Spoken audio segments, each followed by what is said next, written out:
Hello and welcome to CATSweek. I'm Rob Stockwell.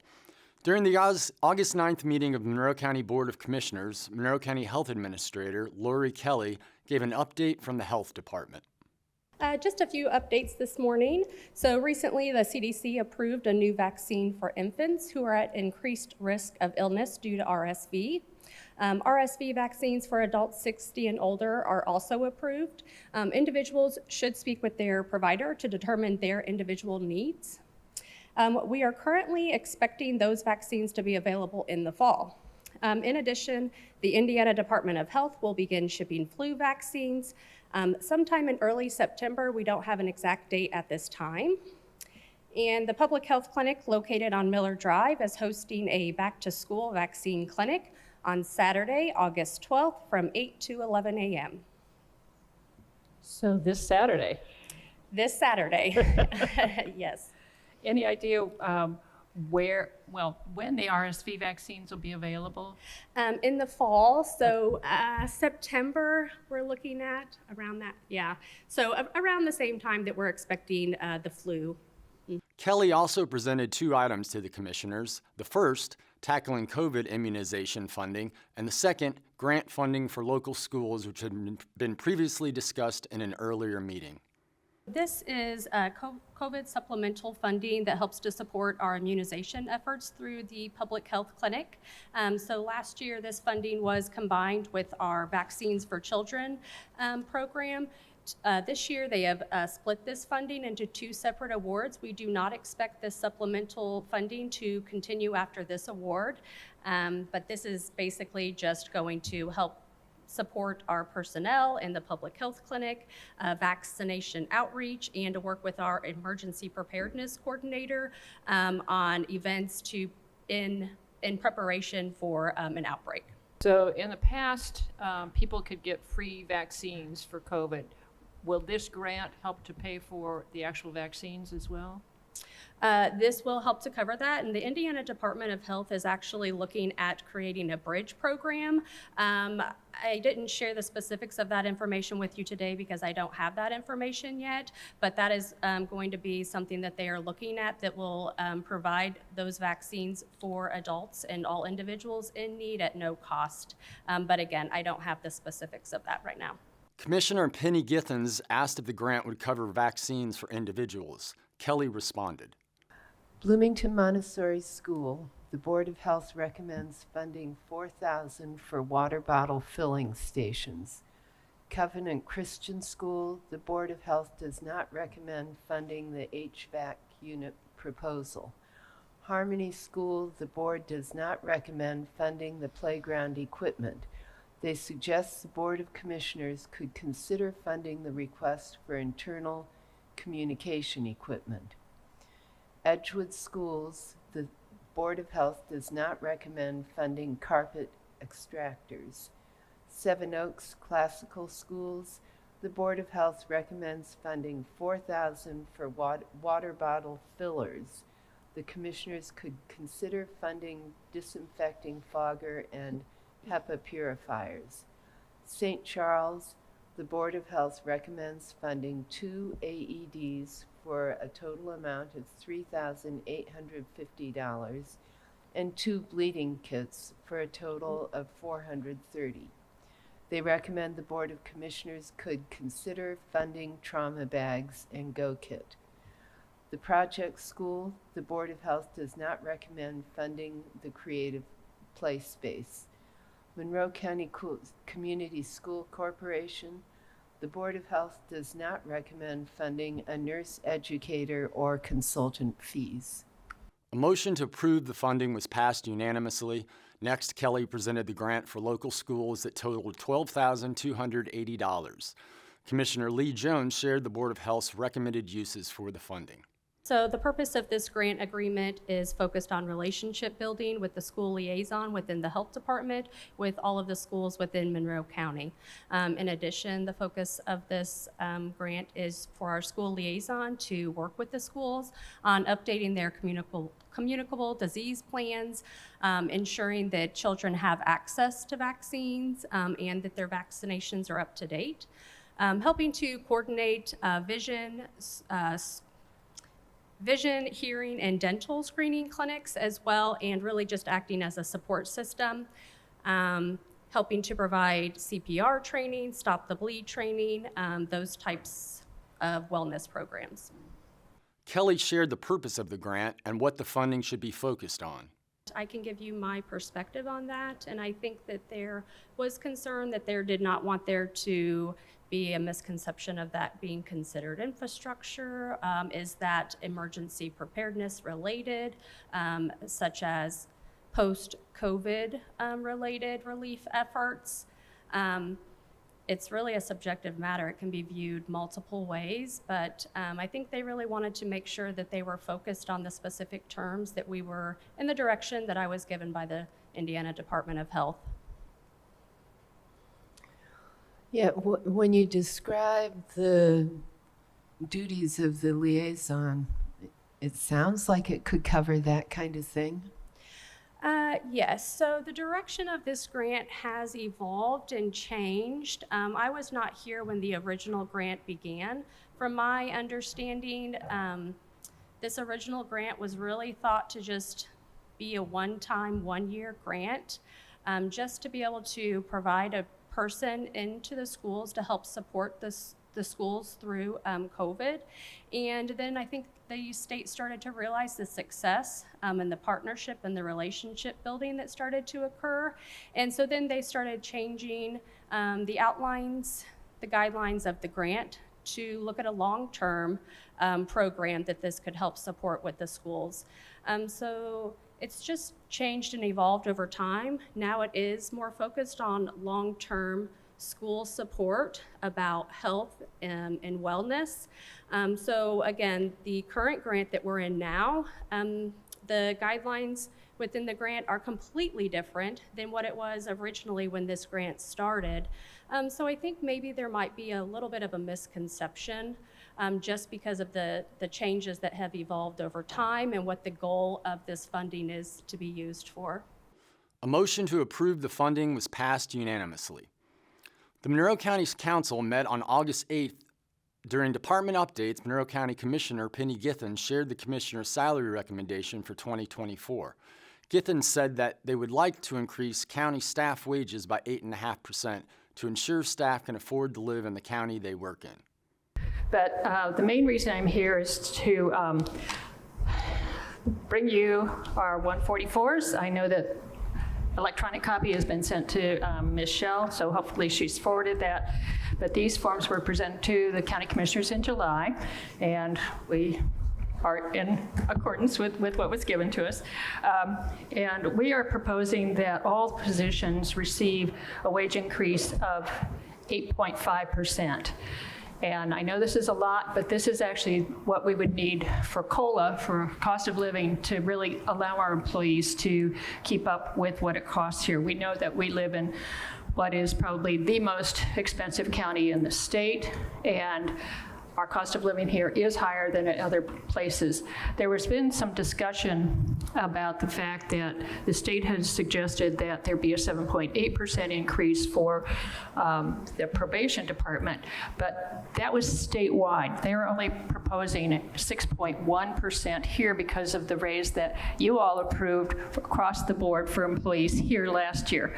So this would also give probation department an 8.5%. And I heard a comment today that really struck me, and that is that too many of our own employees cannot afford to live within the county, and I would like to see that changed. So I think that by providing just even this cost of living increase will make a difference. I actually personally would like to see it more than 8.5%, but I think that goes beyond a little bit of what I was authorized to say.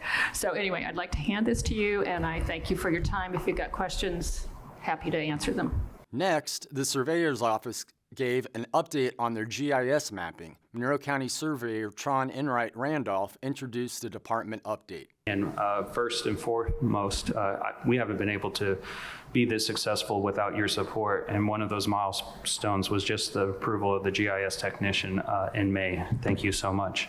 Another milestone from the support of the county commissioners was our expansion of our ELA. So we have more license, which means more tools to provide county employees to see more things like you're about to witness. I'll go ahead and share my screen and then pass it over to Dr. John Baton, our GIS coordinator, to kind of give you a rundown. GIS coordinator John Baton gave a demonstration of the Monroe County Community Resource webpage. Hi, everybody. Thanks for having me today. What I'm going to show you here is a website that we've created highlighting community resources across Monroe County. And so this was an idea that was passed on to me by Councilmember Munson, and I've since kind of deployed it. This is a work in progress, and I expect to have some feedback from you, the commissioners, other specialists, and then also the public. The easy way to get to this website, if anybody is interested, is in my URL right here. It's https://tinyurl.com/Monroe County Resource Map. You can hit enter on that, and this will load. You can see a little splash screen when it does load. Here's a splash screen kind of giving information about how the site functions and things of that nature, along with a link down here for the public to input data in a survey that I'll show you here in a second. I'm going to open this in a new tab just so it populates. I'm going to hit OK here. What you can see on this map is resources. It's actually 60 resources that have been mapped and symbolized for Monroe County. I can see that my legend, actually the legend's not blanked out here, it's blanked out on my screen. The legend here on the right is showing the different types of resources that are mapped, so things like pantries, food, prepared meals, places that offer financial assistance, medical health and recovery, legal and judicial help, shelters, clothing and furniture, housing, as well as bus stops and bus routes. As you zoom in on the map, bus stops will appear. You can click on a bus stop, and what you'll see is the name of the bus stop. So this is the Whitehall Plaza at Planet Fitness, as well as a link that brings you to the City of Bloomington's double map, web map as well, that shows where maps are in real time. I'll just close out of that. All these icons, when you click on one of them, for instance, this shelter here, you will get a pop-up. This is the Wheeler Mission for Men. It gives the name of the shelter, what type of facility it is, its address, contact number, and hours of operation, right? This is all fairly basic mapping, nothing too spectacular here. There are some cool things that we've embedded into this map, though. Next, the council discussed the local income tax for the 2024 budget. Council President Kate Wiltz explained that this is an annual review of the estimated property tax levy limits and property tax caps for the budget. Let's move then to item 7 on our agenda, which is the county fiscal body's annual review of the estimated property tax levy limits and the tax caps, which are called circuit breakers. So the county fiscal body, us, every year must review those numbers, which are the estimated limits and caps, and look at the impact for Monroe County non-binding entities. And I believe Councilor McKim has a few words to say to help us make that review. Councilmember Jeff McKim shared the tax cap impacts from 2023 and the estimated tax cap impacts for 2024. What I've done on this spreadsheet right here is compared the 2024 estimates that were provided by the DLGF with the actuals in 2023. You don't actually see the actuals here. I've got those rows or columns hidden, but you do see the estimated change and the estimated change percent. And one of the things that you'll notice is that almost all of the larger units have an estimated impact of around or actually 4%, which makes me think that they probably just use the maximum levy growth quotient as a proxy, and so I'm not sure that there's actually any real insight to be gained here. The units that have large, seemingly large percentage impacts are those units that have very tiny real impacts, and so even a few dollars made a huge difference. So, Steinsville, for example, had a very large percentage increase, but still their estimated tax cap impact is only $150. If we add up all of the impacts countywide, we see an estimate of about $111,000 more than 2023, than the actuals for 2023. Generally, we find that the actuals are less than the estimates. So I think, my conclusion here would be that the impacts for 2024 are going to be no worse than the impacts for 2023. The Monroe County Council will continue their discussion of the 2024 budget at a meeting on September 6th. The Monroe County Justice Fiscal Advisory Committee met on Monday, August 7th, and heard a presentation by NAACP member Guy Loftman about racial disparities found in the jail. What I'm going to end with is that things haven't changed very much in the intervening 25 years. What we found was that blacks were 9.5% of all the bookings during this period we were studying of 2000. Whereas the black people were about 4% of 3.5% to 4% of Monroe County's population. So they were overrepresented by about 300%. Blacks were in the jail way more than you would expect if it was a system that didn't have disparate racial impact. At that time particularly, and to this day, racial profiling is, well, that must be racial profiling. And one of the things we could find out because of the way we did this, we asked, one of the questions we could see in these police reports was, why was this person arrested? Was it officer initiated? Or was it a citizen's complaint that came in that they were investigating? Or was it something else? And what we found was that the officer-initiated stops were not predominantly against black people. The officer-initiated stops were predominantly against white people. Loftman shared a recent study of the numbers from the Monroe County Jail and outlined the findings. For the most recent numbers in the Monroe County Jail. And that was just January to March. And I was thinking today I'll send him another request and get for the first 6 months. So this is a very small database. And I don't want to put too much emphasis on that database. But on the average, blacks were 26.5% of the inmates in the Monroe County Jail, 4% of Monroe County population, almost 7 times as much as we would expect if things were proportionate. And this is a worse number than we had ever seen.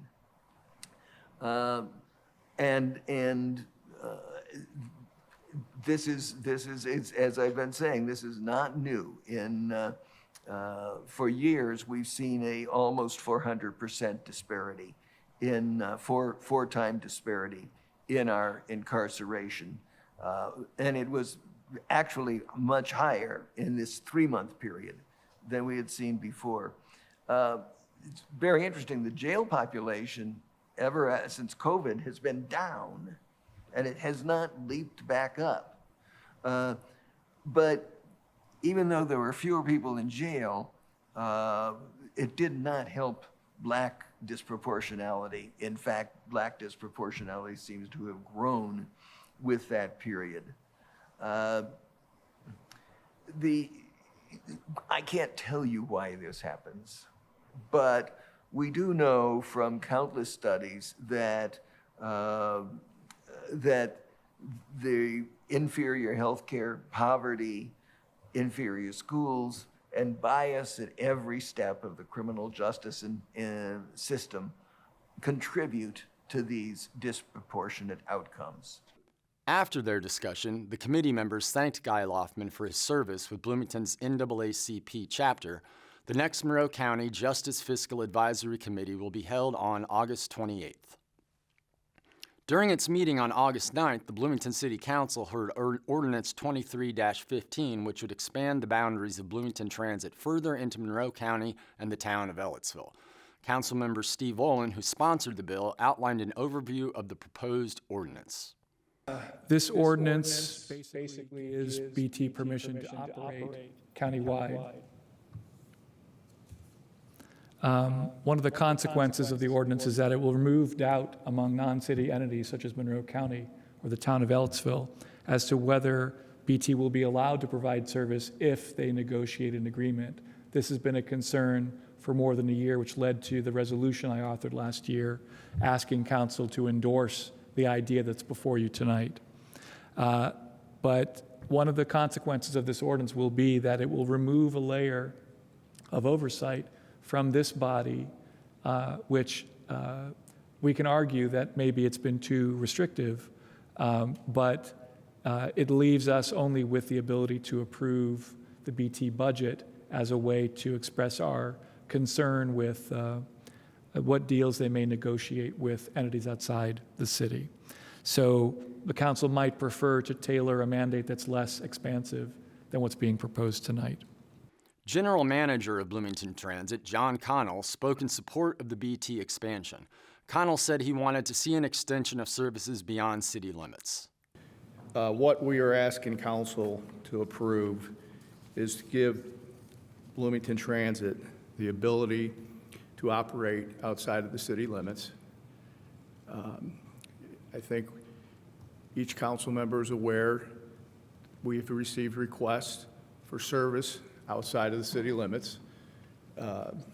We've talked about the East-West Express route that we now call the Green Line. We have funding in place to study the feasibility of establishing a bus rapid transit system. And we feel very confident that that corridor that will be identified will include areas outside the city limits. So it makes sense for us to gain the authority to operate in the very areas that we're going to study. In addition to that, we also would like the ability we have the operational capacity to operate and provide service, but we don't have the legal capacity. So that's what we're asking for tonight. Councilor Ron Smith expressed concern that Area 10 Agency on Aging would be impacted by the ordinance due to a change in the 2020 census that redefined what is considered an urbanized area. Connell addressed Smith's concerns. I do have this question, though. I used to work for Area 10, and there's a real concern that the action that you're going to take or that we're going to allow you to take with extending the boundaries will prevent people from receiving services, point to point, doctor to home, those kind of things. So the note that Ms. Meyer sent to us about asking that, you confine yourselves to the urbanized area as defined in the census. Can you respond to that and kind of, give us a feel for where this is all at with regard to their concerns? So the 2020 census redefined the urbanized area. And it's our understanding after looking at the rural transit ridership figures that there's approximately 30 trips a day that they're no longer going to be legally capable of providing because the origin and the destination will be both in an urbanized area. So what we would like to do is be in a position to provide service to those individuals. Our intent is not to absorb any more than the urban to urban. So we have no intention of limiting their ability to continue rural to urban. This came about through the state. They reached out to us. They said, well, what can we do to help these individuals who are going to lose service? And, the starting point is, well, we have to have the legal capacity to help out. Local journalist Dave Askins of the B Square Bulletin shared concerns he had during the public comment portion of the meeting. He pointed out what he saw as factual issues in the proposed legislation. The maps, the difference between the urban area in 2010 versus 2020. It's not the maps changed, but it's not the change in those maps that has led to the crisis involving rural transit's ability to provide service. It's not the change in the maps. There was maybe an incremental change, a tiny change in the maps that has had maybe a little bit of an impact on rural transit's ability to provide service, but the real difference is a decision by INDOT to enforce a rule that's always been on the books. Namely, it's a rule about a rural transit agency that receives 5311 federal funds. Such a transit agency is not supposed to give rides between 2 points where both of those points are already inside the urban area. So that rule's always been on the books, but it's not been enforced. And because it hasn't been enforced, rural transit has been able to provide rides between, for example, Ellettsville and Walmart on the west side of Bloomington. Both of those are in the urban area, have been in the past. They shouldn't have been able to provide those rides, but they were allowed to provide those rides because the rule wasn't enforced. Rural transit was essentially observing a different rule. One that said, okay, we won't give rides between 2 points that are inside the city of Bloomington. So that's the way rural transit interpreted the actual rule. And INDOT has said, no, not anymore. Starting January 1st, 2024, we're not going to allow those kind of rides to take place. And that has pushed things to the crisis. So it's not the increased urbanization of Monroe County that has led us to this point. It's simply an administrative bureaucratic decision by INDOT to say, nah, we're going to enforce this rule strictly. The council unanimously approved the ordinance. The legislation awaits approval from Bloomington Mayor John Hamilton before going into effect. And that's all for CATSweek. Thank you for joining us. For CATS and WFHB, I am Rob Stockwell.